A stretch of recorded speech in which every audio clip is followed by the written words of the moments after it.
2장 11절부터 22절까지의 말씀, 에베소서 2장 11절부터 22절까지의 말씀, 저 한 절 여러분 한 절 이렇게 교독하도록 하겠습니다. 에베소서 2장 11절부터 22절까지의 말씀, 제 성경책에는 311페이지에 나와 있습니다. 교독하겠습니다. 그러므로 생각하라. 너희는 그때 육체로는 이방인이요 손으로 육체에 행한 할례를 받은 무리라 칭하는 자들로부터 할례를 받지 않은 무리라 칭함을 받는 자들이라. 그때 너희는 그리스도 밖에 있었고 이스라엘 나라 밖의 사람이라. 약속의 언약들에 대하여는 외인이요 세상에서 소망이 없고 하나님도 없는 자이더니 이제는 전에 멀리 있던 너희가 그리스도 예수 안에서 그리스도의 피로 가까워졌느니라. 그는 우리의 화평이신지라. 둘로 하나를 만드사 원수된 것 곧 중간에 막힌 담을 자기 육체로 하시고 법조문으로 된 계명의 율법을 폐하셨으니 이는 이 둘로 자기 안에서 한 세 사람을 지어 화평하게 하시고 또 십자가로 이 둘을 한 몸으로 하나님과 화목하게 하려 하심이라. 원수된 것을 십자가로 소멸하시고 또 오셔서 먼데 있는 너희에게 평안을 전하시고 가까운 데 있는 자들에게 평안을 전하셨으니 이는 그로 말미암아 우리 둘이 한 성령 안에서 아버지께 나아감을 얻게 하려 하심이라. 그러므로 이제부터 너희는 외인도 아니요 나그네도 아니요 오직 성도들과 동일한 시민이요 하나님의 건속이라. 너희는 사도들과 선지자들의 터 위에 세우심을 입은 자라. 그리스도 예수께서 친히 모퉁이 돌이 되셨느니라. 그 안에서 건물마다 서로 연결하여 주 안에서 성전이 되어가고 너희도 성령 안에서 하나님이 거하실 처소가 되기 위하여 그리스도 예수 안에서 함께 지어져 가느니라. 아멘. 네, 오늘 말씀의 제목은 우리 함께 한 가지 이유 셀 수 없는 은혜, 한 가지 이유 셀 수 없는 은혜라는 제목으로 함께 말씀을 보도록 하겠습니다. 저도요 항상 처음이 있었습니다. 오늘 우리 세 가족 수료를 한 우리 청년들 저희 교회에 와서 등록을 하고 어떻게 보면 다른 교회에서 많은 교육들을 받았지만 그럼에도 불구하고 우리 교회에 와서 세 가족으로서 새로운 출발을 한다라는 것은 되게 의미 있고 뜻깊은 그러한 일일 것입니다. 저도 처음이 있었는데요. 그 처음은 무엇이냐면 바로 이 설교의 처음이 있었습니다. 이 설교의 처음은 제가 2012년 9월에 처음으로 이제 사역을 시작할 때였는데요. 그때 유초등부 사역을 하면서 그 교회에서 5년 동안 유초등부 사역을 했었습니다. 그런데 여러분 제가 유초등부 사역을 하는데요. 이 유초등부 아이들이 막 앞에서 듣고자 하는 그 눈빛을 가지고 딱 이렇게 나와 있는데 제가 정확하게 기억 안 나지만 제 설교가 한 3분 만에 끝났습니다.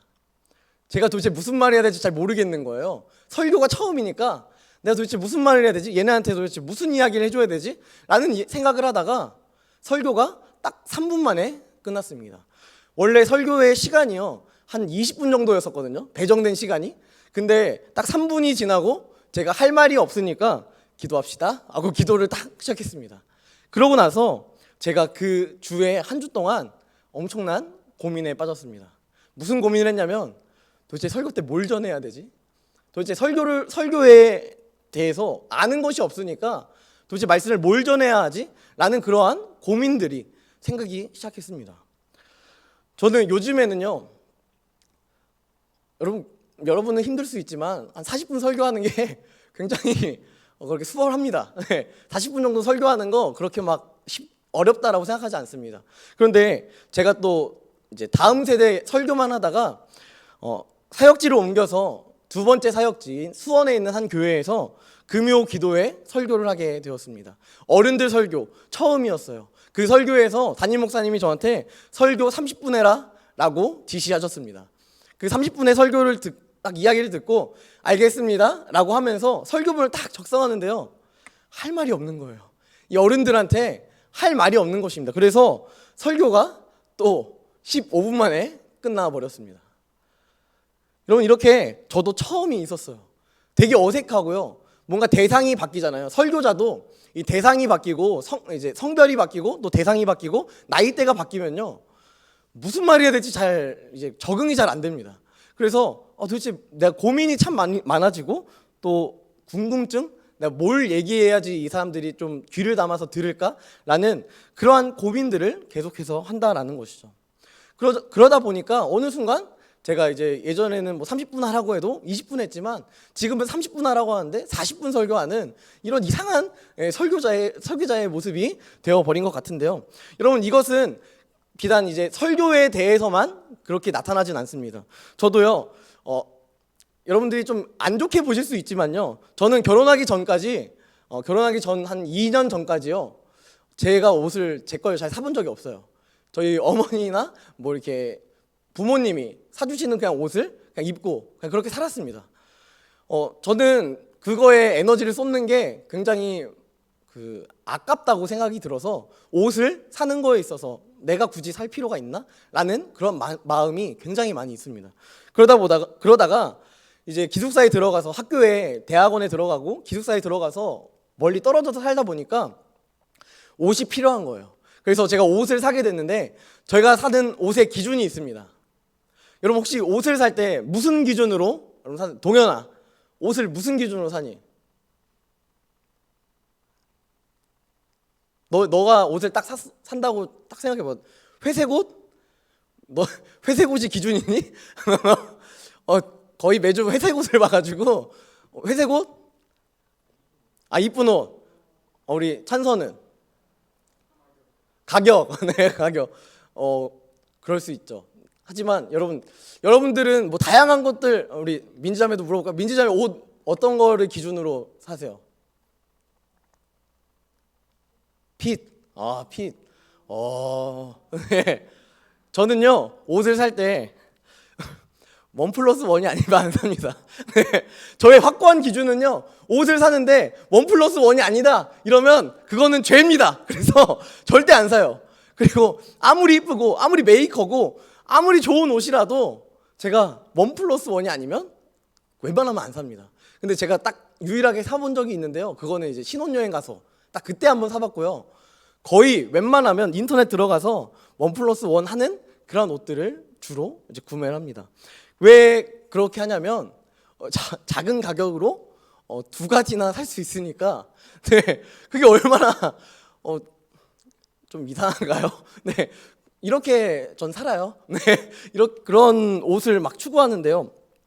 여러분, 이렇게 제가 1+1의 옷을 막 추구하는데, 여러분, 우리 예수님께서, 하나님께서 우리에게 허락하시는 그 은혜는요, 1+1을 능가하는 그 1+알파의 1+ 무한대의 그런 은혜를 우리에게 오늘도 허락해 주신다라는 것입니다. 오늘 제목은 한 가지 이유, 셀 수 없는 은혜. 우리 먼저 이 한 가지 이유, 그분이 왜 우리를 위하여서 이렇게 고난 당하셔야 했는지를 우리 한번 살펴보기 원하는데요. 여러분, 혹시 작년에 고난 주간 때 제가 했던 설교가 기억나시나요? 네, 1년 전이에요. 1년 전 기억 안 나시죠? 여러분, 제가 작년에 했던 이야기 중에 가장 포인트는 이거였습니다. 예수님의 그 고통에 우리가 감정적으로 얼마나 아프실까에 대한 이 마음을 품는 게 아니라, 왜 그가 돌아가셨어야만 했는가, 왜 그가 십자가에 박히셔야만 했는가, 왜 그가 고난 당하셔야 했고 고통 당하셔야 했는가, 이 Y를 계속해서 우리가 되새기면서 내가 어떠한 존재인지를 다시 한번 돌이키자라는 이야기를 제가 작년에 했습니다. 궁금하시면요, 유튜브 들어가셔서 보셔도 돼요. 네, 그런 설교를 했었는데요, 이 Y, 왜 그분이 이렇게 하셔야만 했는가, 이 한 가지 이유를 오늘 이 사도 바울은 에베소 교회에게 아주 명확하게 설명합니다. 우리 11절 12절 말씀을 다시 한번 읽어보도록 하겠습니다. 11절 12절 말씀 함께 읽도록 하겠습니다. 시작. 그러므로 생각하라. 너희는 그때 육체로는 이방인이요 손으로 육체에 행한 할례를 받은 무리라 칭하는 자들로부터 할례를 받지 않은 무리라 칭함을 받는 자들이라. 그때 너희는 그리스도 밖에 있었고 이스라엘 나라 밖의 사람이라 약속의 언약들에 대하여는 외인이요 세상에서 소망이 없고 하나님도 없는 자이더니. 네, 이런 존재였다라는 것입니다. 우리의 이 죄된 본성이요, 이런 존재였다라는 것을 사도 바울이 이 에베소 교회에 있는 이방인 신자들에게 지금 설명하고 있습니다. 그러므로 생각해라. 이 생각하라라는 것은 지금 뭔가를 생각해라 이런 게 아니라 과거의 너희들의 인생들을 다시 한번 상기시켜봐라. 기억해봐라. 너희가 어떤 인생이었는지를, 그 처참한 인생들을 다시 한번 되새겨봐라 라는 것을 이 사도 바울이 이야기하고 있는 것입니다. 너희는 그때 그 이전 시대에, 이전 상황에서 육체로는 이방인이었다 라는 것을 이야기합니다. 여러분, 이 육체로는 이방인이었다라는 것이 무슨 말이냐면요, 우리가 부모로부터 나오지 않았습니까? 이 땅 가운데 부모로부터 나왔고 또 나로부터 또 다른 세대가 또 세워지고 뭐 이러한 낳고의 그 과정들을 겪게 되는데요. 그 과정 속에서 결국은 이 육체로는 이방이다라는 것은 나의 부모도 예수를 알지 못하는 것입니다. 나의 부모의 부모도 예수를 알지 못하는 것입니다. 그러니까 반복적으로 내 꼭대기까지 쭉 올라가 봤는데 예수를 믿을 만한 사람이 아무도 없는 그러한 이방인의 존재가 바로 너희의 존재다라는 것을 이야기하고 있다는 것입니다. 왜 이것을 이방인들에게 이야기하느냐? 유대인들은요, 혈통적으로 하나님의 백성이었습니다. 아브라함으로부터 시작해서 계속해서 대를 이어가면서 약속의 그 집단 안에서 세습적인 그런 신앙의 모습들을 계속해서 보여주고 있었는데, 이방인들 너희는 하나님에 대해서 모르잖아. 너희가 하나님에 대해서 어떻게 알겠어? 너희 부모님도 안 믿고 너의 할머니도 안 믿고 너의 위에 있는 뭐 조상들이 안 믿는데 너는 결코 예수를 알지 못하는 존재야 라는 것을 하나님의 마음으로 이 사도 바울이 지금 이야기하고 있다는 것입니다. 그 외에 또 한 번 이야기하는 것은 무엇이냐면 너희는 할례를 받지 못한 자다. 여러분, 할례를 받았다라는 것을 통하여서 우리가 생각해 볼 수 있는 것은 언약이 없는 것입니다. 이 이방인들 사이에는 하나님께서 약속하신 게 없는 거예요. 유대인들에게는 내가 약속할게, 내가 메시아 보내줄게, 내가 너희에게 뭐 어떤 것을 해줄게, 너희가 나한테 다시 돌아와서 다시 하나님의 그 은혜 가운데 관계를 회복하면 내가 너희의 음성을 듣고 너희를 회복할게 라는 게 언약이 있었는데, 이방인들은 이런 언약을 결코 받아본 적이 없는 그러한 존재가 바로 이방인이다라는 것입니다. 언약이 없는 존재였고요, 누구도 예수를 쉽게 알 수 없는, 하나님을 쉽게 알 수 없는 그러한 존재가 바로 이방인의 존재였다는 것입니다. 그리고 나서 12절 말씀해 보니까요, 이렇게 이야기합니다. 너희는 그리스도 밖에 있었다. 그리스도 밖에 있었다. 여러분, 밖에 있었다라는 것이 뭐 인사이드, 아웃사이드 이런 이야기를 하는 것이 아니라요, 여러분 딱 봤을 때 길이 양갈래로 딱 나뉘어져 있습니다. 이 길이든 저 길이든 어떠한 길을 선택해야 돼요. 근데 하나님께서 이렇게 말씀하시는 겁니다. 나랑 함께 이 길로 가자 라고 이야기하는데, 하나님 됐습니다, 전 안 갈래요 하고 다른 길로 가는 것. 이것이 바로 여기서 나오는 그리스도 밖에 있었다, 그리스도와 나뉘어졌다, 분리되었다 라는 것을 이야기하고 있는 것입니다. 이방인들은 이런 존재입니다. 그리스도 밖에서 갈라져 있는 존재, 전혀 그리스도와 함께 할 수 없는 그러한 존재가 바로 이방인이라는 존재였다라는 것이죠. 게다가 이스라엘 나라 밖의 사람이다, 이스라엘 나라 밖의 사람이다 라는 것을 통하여서 반복적으로 이야기하는 것은 너희는 결코 예수를 알 수 없는 존재야, 너희는 결코 하나님을 알 수 없는 존재야, 그리고 너희는 그저 죄인이야. 여러분, 사도 바울은 이 이방인 그리스도인들에게 이런 이야기를 하는 것을 바라보면서, 여러분 이방인 그리스도인들이 이 이야기를 들었을 때 어떤 기분이 들었을까요? 기분이 좀 언짢지 않았을까요? 아니, 지금 내가 교회에서 열심히 내가 일대라서 열심히 헌신하고 있는데 왜 나한테 이런 팩폭을 날려가지고 나의 마음을 힘들게 하지? 라고 생각할 수 있습니다. 여러분, 하지만 여러분 이렇게 이 사도 바울이 이야기할 수밖에 없는 이유가 있어요. 사도 바울이 이렇게 이야기할 수밖에 없는 것은 너희의 그 죄된 본성을 통하여서 이것을 알라라는 것입니다. 무엇을 알라는 거냐면, 너희가 이렇게 죄인이고 이렇게 하나님과 함께 할 수 없는 존재인데 하나님께서 너희를 사랑하셔. 이것을 우리에게 이야기하고 있다는 것입니다. 우리 너무도 잘 알고 있는 요한복음 3장 16절 말씀, 하나님이 세상을 이처럼 사랑하사 독생자를 주셨으니, 하나님이 세상을 이처럼 사랑하사, 세상 가운데 이방인들도 존재합니다. 유대인들만 존재하는 것 아닙니다. 여러분, 그런데 세상을 사랑하셨다. 여러분, 이 말씀을 사도 요한이요 제대로 이야기했어야 됐다면, 이 이야기를 할 때 하나님이 유대인을 사랑하사 독생자를 주셨다라고 표현해야 됐는데, 오히려 사도 요한이 표현하는 것은 무엇이냐면 세상을 사랑하셨다. 여러분, 우리가 이렇게 뭐 유대인이 여기 중간쯤이라고 생각하고 하나님이 저 위에 있다고 생각하면 우리 저 밑바닥에 있는 이런 존재인데, 그런 존재를 하나님께서 사랑하셨다라는 것을 이야기하고 있다라는 것입니다. 우리 로마서 5장 8절 말씀에 보면요, 우리가 아직 죄인 되었을 때 그리스도께서 우리를 위하여 죽으심으로 우리에 대한 자기의 사랑을 확증하셨느니라. 여러분, 우리에 대한 자기의 사랑을 확증하신 분, 여러분, 우리가 아직 죄인 되었음에도 불구하고 우리가 아직도 그러므로 생각하라. 너희는 그때 육체론 이방인이다. 너희는 혈통적으로도 언약적으로도 아무것도 없는 존재다. 너는 외인이다. 너는 바깥 사람이다. 라는 이러한 상황, 이러한 현실 앞에 있는데, 그럼에도 불구하고 하나님께서 우리에게 말씀하시는 것은 무엇이냐면, 그럼에도 내가 널 사랑한다. 그럼에도 내가 너를 사랑해서 내 아들 하나뿐인 이 독생자 예수 그리스도를 이 땅 가운데 보내주었다라는 것을 사도 바울이 더 극단적으로 보여주기 위하여서 이 이방인 그리스도인들의 원래 인생의 삶의 모습들을 설명하고 있다라는 것입니다. 여러분, 이 모습을 통하여서요, 우리는 하나님께 더 가까이 나아갈 수 있는 것입니다. 내가 비록 죄인이지만, 내가 비록 연약하지만, 내가 비록 한 주 동안에 참 안타까운 인생을 살아갔지만, 그럼에도 불구하고 우리가 다시 주님 앞에 나올 수 있는 것은요, 그분이 우리를 변함없이 사랑하신다는 거예요. 우리가 뭐 많은 기간 동안 뭔가 신앙의 틀을 깨버리고 뭐 몇십 년 동안 신앙생활을 하지 않는 뭐 그런 사람들도 있겠지만요, 그럼에도 불구하고 교회에 다시 돌아올 수 있는 이유는 무엇이냐면, 그럼에도 불구하고 하나님은 사랑하신다는 것입니다. 어떤 한 영혼을 향하신 그 하나님의 사랑을 어떠한 것도 끊을 수 없다라고 로마서 6장에는 적혀 있습니다. 환난이나 적신이나 칼이나 어떠한 위협 앞에서도 우리를 향하신 예수 그리스도의 사랑에서 결코 끊을 수 없다라는 것이죠. 여러분, 그렇다면 우리는 무엇을 고백해야 합니까? 우리의 죄됨을 고백해야 하는 것입니다. 하나님 앞에 우리가 마치 의인처럼, 하나님, 저는 하루에 3번 기도합니다. 하나님, 저는 하나님을 위하여서 이렇게 살고 있습니다. 이러한 것들을 기도하는 것이 아니라 오히려 우리는 더 낮아져서, 하나님, 제가 죄인입니다 라는 이 죄인된 고백이 우리 가운데 있어야 한다는 것입니다. 이 고백을 그냥 하나님께 아뢰는 것 뿐이잖아요.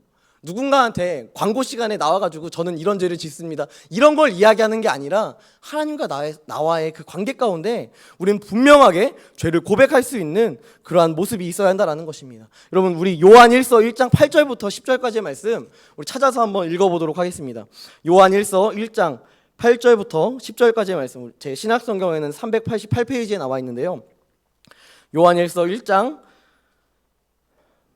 8절부터 10절까지의 말씀 여러분 다 찾으셨으면 우리 다 함께 읽어보도록 하겠습니다. 시작. 만일 우리가 죄가 없다고 말하면 스스로 속이고 또 진리가 우리 속에 있지 아니할 것이요, 만일 우리가 우리 죄를 자백하면 그는 미쁘시고 의로우사 우리 죄를 사하시며 우리를 모든 불의에서 깨끗하게 하실 것이요, 만일 우리가 범죄하지 아니하였다 하면 하나님을 거짓말하는 이로 만드는 것이니 또한 그의 말씀이 우리 속에 있지 아니하니라. 아멘. 여러분, 우리가 죄를 고백할 수 있는 이유는요, 그분이 우리를 사랑하시기 때문입니다. 그 사랑으로 말미암아 그 말씀이 우리 가운데 있기 때문입니다. 여러분, 이것이 우리가 감히 교회라는 어떻게 보면 막 성스럽게 생각하는 그러한 공동체, 이 교회 안에 들어와서 우리의 죄를 자백할 수 있는 유일한 이유다라는 것입니다. 한 가지 이유. 여러분, 예수님께서 우리를 위하여서 고난 받으셨어야 했던 첫 번째 한 가지 이유는 무엇이냐면요, 우린 죄인이고 우리가 죄인임에도 불구하고 하나님께서 우리를 사랑하심에 있다라는 것입니다.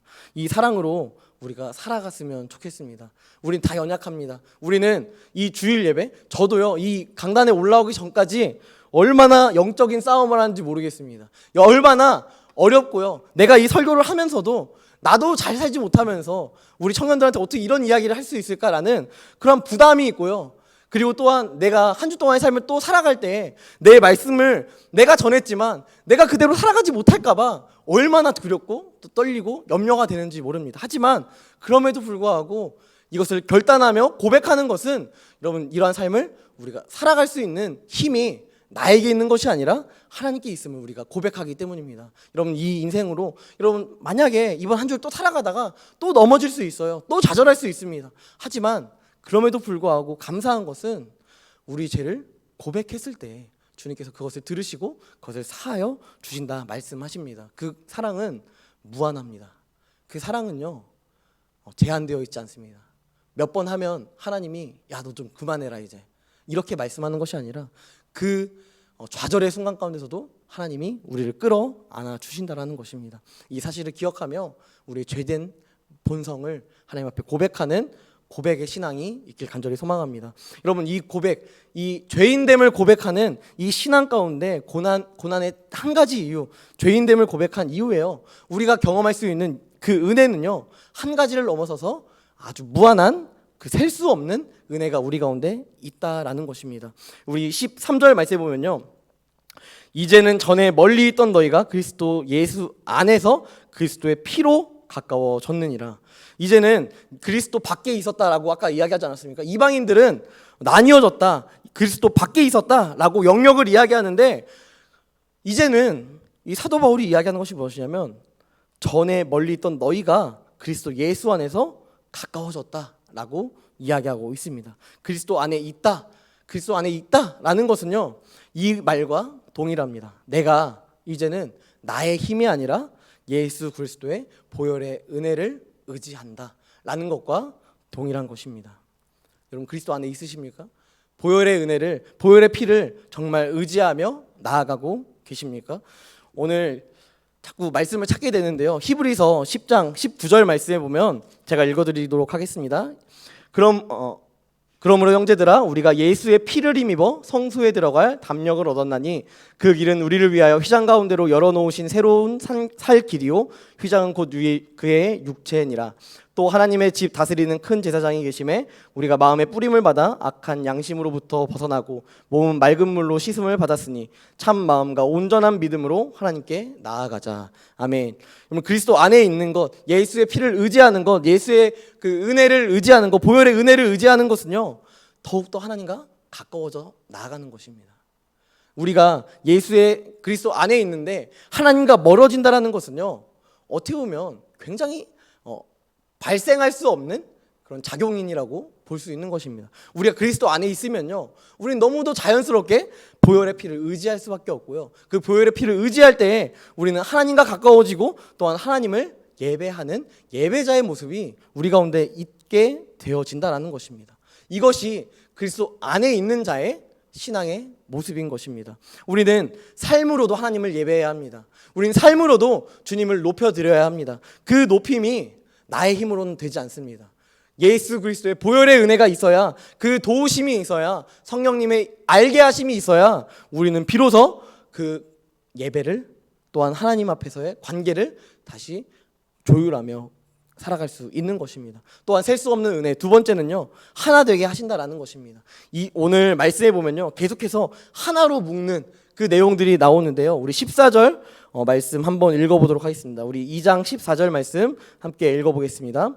그는 우리의 화평이신지라 둘로 하나를 만드사 원수된 것 곧 중간에 막힌 담을 자기 육체로 허시고. 네, 여러분 에베소 교회는요 이 말씀처럼 막힌 담을 자기 육체로 허셨다라고 이야기하는데요 실제로 이 에베소 교회 안에는 막힌 담이 존재했습니다. 이방인과 유대인들은요 같은 교회를 다녔습니다. 이 에베소라는 교회를 다녔는데요 이 에베소 교회 안에는 중간에 담이 있어서 서로가 서로를 보지 않습니다. 서로가 서로에게 뭔가 터치하지 않고요 뭐 의견을 제시하지 않습니다. 함께 예배하지만 이 담을 통하여서 내가 너희랑은 다른 존재야 라는 것을 계속해서 보여주고 있다는 것입니다. 그런데 주님께서 이 막힌 담을 허셨다라고 이야기하는 모습을 볼 수 있습니다. 여러분 이것은 어떻게 보면 우리가 이 세상을 살아가면서 갖게 되는 수직적 관계와 수평적 관계를 이야기합니다. 수평적 관계는요 이웃을 사랑하는 것입니다. 나의 이웃을 사랑하는 것. 유대인도 이방인은 이웃이었습니다. 이방인도 유대인은 이웃이었습니다. 하지만 그들은 결코 함께하지 않는 그러한 모습, 그리스도 안에서 하나됨을 보이지 않는 그러한 모습들 안에 사도 바울이 이야기하고 싶은 것은 무엇이냐면 너희가 하나 되어야 한다. 그리스도 안에 있으면 새로운 피조물이기 때문에 하나가 되어야 한다라는 것을 이야기하고 있다는 것입니다. 우리 15절 말씀도 읽어보도록 하겠습니다. 15절, 16절까지 한번 읽어보겠습니다. 법조문으로 된 계명의 율법을 폐하셨으니 이는 이 둘로 자기 안에서 한 세 사람을 지어 화평하게 하시고 또 십자가로 이 둘을 한 몸으로 하나님과 화목하게 하려 하심이라. 원수된 것을 십자가로 소멸하시고. 아멘. 여러분, 여기서 계속해서 하나 되라, 하나 되라, 하나 되라 라고 이야기하면서 이야기하는 것이 무엇이냐면, 너희의 그 원수되었던 것들을 예수 그리스도께서 다 허무셨고, 너희의 원수됨을 예수 그리스도께서 한 몸으로 지으셔서 다시 세우셨다라는 것을 이 사도 바울이 이야기하고 있습니다. 하나님과 화목하게 하려 하심이라. 여러분, 이것은 바로 수직적인 관계, 하나님과 나와의 관계 가운데 이 수직적 관계가 회복되는, 하나님과 내가 함께 세워져 나아가는 그러한 모습들을 보여주고 있다라는 것입니다. 우리 18절 말씀 마지막으로 읽어보도록 하겠습니다. 이거 읽으면요 이제 더 이상 읽을 게 없어요. 18절 말씀 읽도록 하겠습니다. 시작. 이는 그로 말미암아 우리 둘이 한 성령 안에서 아버지께 나아감을 얻게 하려 하심이라.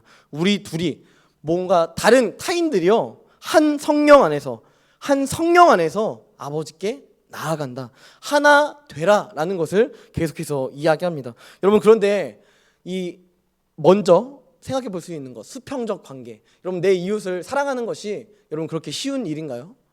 여러분, 내 이웃을 사랑하는 것이 그렇게 서슴없이 가능한 일인가요? 이유 없이 그저 내 이웃을 사랑할 수 있습니까? 우리의 가족을 그렇게 사랑할 수 있으십니까? 아무 이유 없이. 여러분, 예수님께서 말씀하시는 것은 무엇이냐면 이 수평적 관계가 회복되어야 한다, 하나 되어야 한다라는 것을 이야기하시면서 예수님께서 말씀하시는 것은 무엇이냐면 70번씩 7번 용서해라. 이게 숫자 세가면서 내가 몇 번 용서했다, 이거를 숫자를 세는 게 아니라 그냥 용서하라는 거예요. 왜냐? 너희가 그런 용서를 받았기 때문에, 그 용서를 받은 자가 그 용서를 해 나아가는 것입니다. 또한 예배하러 나아올 때 그 예배함에 있어서 만약에 너의 형제나 자매나 어떠한 사람에게 상처를 주거나 힘들게 한 그 사건이 생각난다면 잠시 예배를 멈추고 그 사람에게 가서 그 사람과 화합하고 하나 된 이후에 와서 하나님 앞에 예배해라 라고 이야기하고 있습니다. 여러분, 사도 바울이 왜 이런 수평적인 관계, 먼저 우리는 너무 성경을 잘 알고 있지 않습니까? 하나님을 사랑하고 이웃을 사랑하면 그럼 하나님과의 관계를 먼저 회복하라고 해야지 왜 이웃과의 관계를 먼저 회복하라고 이렇게 이야기할까요? 이 에베소 교회 안에는요, 여러분들이 생각하는 것보다 더 극심한 그 이방인과 유대인들 간의 그런 관계성이 존재했습니다. 서로가 서로를 이제 헐뜯는 그런 모습들을 보여줬고요. 그냥 뭐 무시한다, 뭐 이 정도에서 넘어가는 게 아니에요. 그냥 너넨 이방인이니까 난 유대인이라서 너네는 안 놀 거야, 뭐 이 정도로만 되는 게 아니라, 여러분, 유대인들은 이방인들한테 가서 이렇게 이야기하는 것입니다. 이 율법도 없는 것들이, 이런 혈통적으로 하나님이랑 어떤 관계도 없는 것들이 어디 교회 와서 큰 소리를 내고 조용히 안 해? 이러한 반응들. 여러분, 그러면은 이 이방인들은 이렇게 이야기하는 것입니다. 여러분, 할례를 받은 존재들 아닙니까? 여러분, 그런데 이 시대 가운데 이방인들은요, 웬만하면 이 수술을 받지 않았어요. 그러니까 어떤 외적인 수술이라든지 뭐 이런 것들을 하지 않았습니다. 왜냐하면 그게 자신의 약함이라고 생각했어요. 여러분, 예전에 그 예전 영화들을 보면 로마 사람들, 뭐 이런 사람들 보면 막 근육질 막 이렇게 하지 않습니까?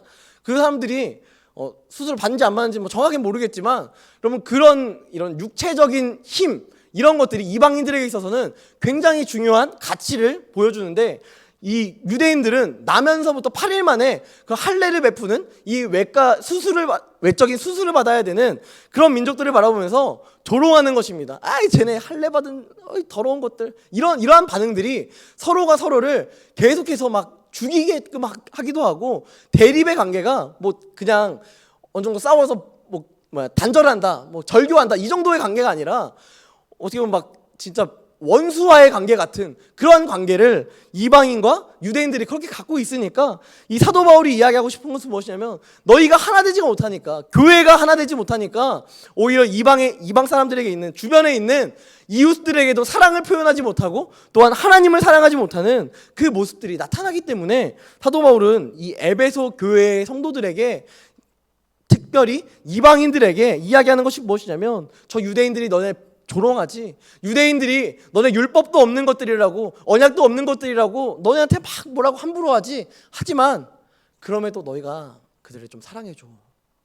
이것을 사도 바울이 이 이방 그리스도인들에게 이야기하고 있다는 것입니다. 사랑하라는 것입니다. 용서하라라는 것을 이야기하고 있다는 것입니다. 셀 수 없는 은혜. 두 번째는요, 하나 됨이었습니다. 마지막으로 세 번째는요, 그리스도의 십자가 고난은 우리를 교회로 세워 나간다라는 것입니다. 이 교회로 하나님께서 우리를 이끌어 나아가신다라는 것입니다. 우리 죄송해요. 21절, 22절 또 읽어요. 마지막으로 읽어보도록 하겠습니다.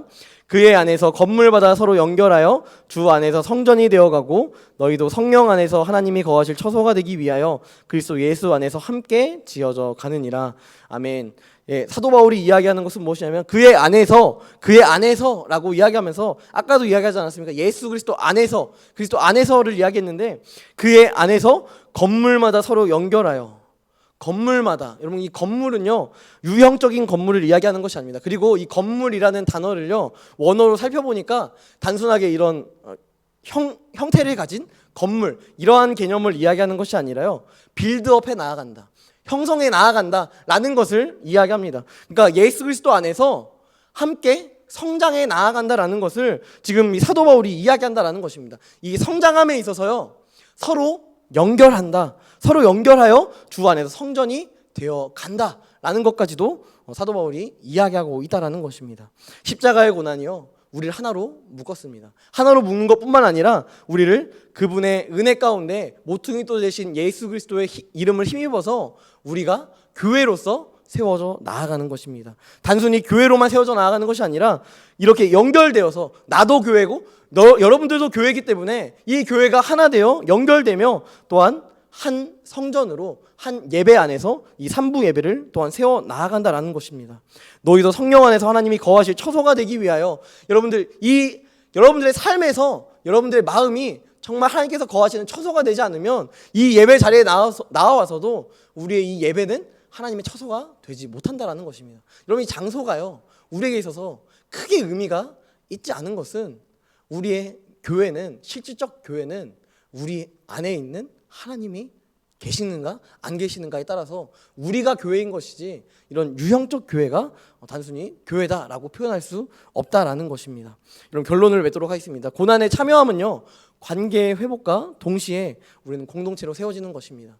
우리의 죄된 본능, 우리의 죄된 본성 이것들을 철저하게 깨달으십시오. 내가 어떠한 죄인인지를 철저하게 하나님 앞에 고백하십시오. 그 고백 이후에 우리는 우리의 삶을 하나님 앞에 드리며 한 공동체로 세워져 나아가야 한다라는 것입니다. 이것이 하나님께서 예수님을 보내셨고 또한 그분을 십자가에 못 박아 죽으셨고 또한 부활하게 하신 이유이며 또한 우리에게 베풀어 주시기 원하시는 은혜를 주시기 위한 방편이었습니다. 여러분 이 은혜로 우리가 세워져 나아가길 원합니다.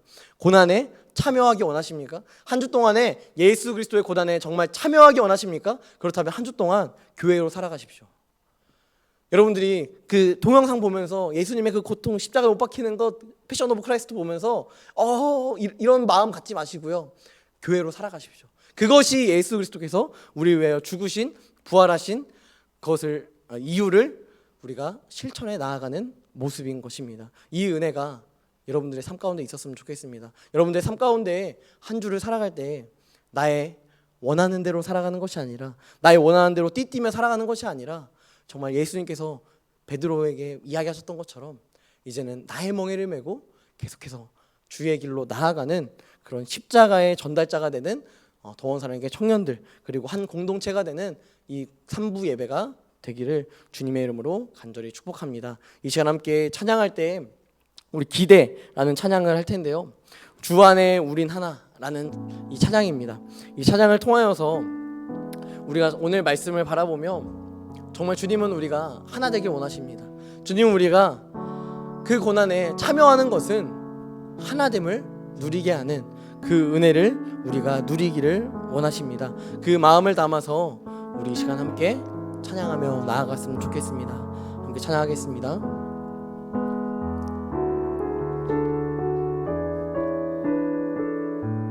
주 안에 우린 하나.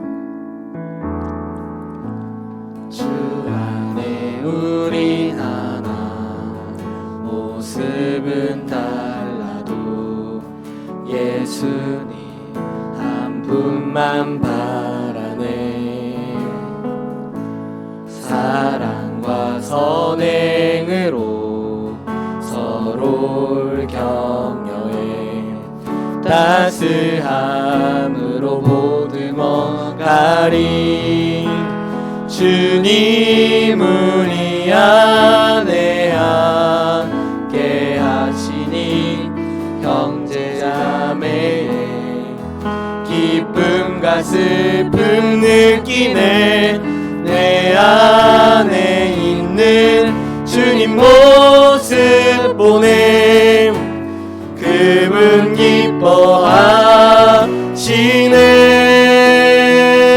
기뻐하시네.